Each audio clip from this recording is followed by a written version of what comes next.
Ассалаумағалейкум баршаңызға. 10 мамыр кешкі сағат 7 Сарыағаштан келіп жатқанда Чимкентке қарай шарапханаға жетпей, осы жерде Nexia адам қағып кетті, адам қайтыс болыпты. Қайтыс болған адамның үйіндегілеріне қайғыра көңіл айтамын, жаны жәннатта болсын. Мынау милиция қоршап тұрған палаткада адам жатыр, қайтыс болған. Енді мына Nexia алды шофер жағымен қаққан екен.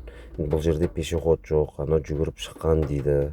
Nexia-да енді білмейміз ғой, қатты келіп отыр ма, жай келіп отыр ма. Жолда жүрген жүргізушілер анау маневр деген оң жақтан обгон, сол жақтан бүйтіп маргат етіп обгон, анау автобанмен шатастырмаңыздаршы. Бұл Чимкент Сарыағаш жолында автобан деген жоқ. 60-пен жүретін жер бар, 40-пен жүретін жер бар, 80-мен жүретін жер бар. Қазығұрт пен Сарыағаш шарапхананың арасы 80-мен жүретін, максимум 90-ға шейін жүреді. Сосын пешеходтан өтетін адамдарға еш асықпаңыздаршы. Машиналар таусылып барғаннан кейін барып өтіңіздерші. Енді қайғылы жағдай болып жатыр. Ешкімнің басына салмасын.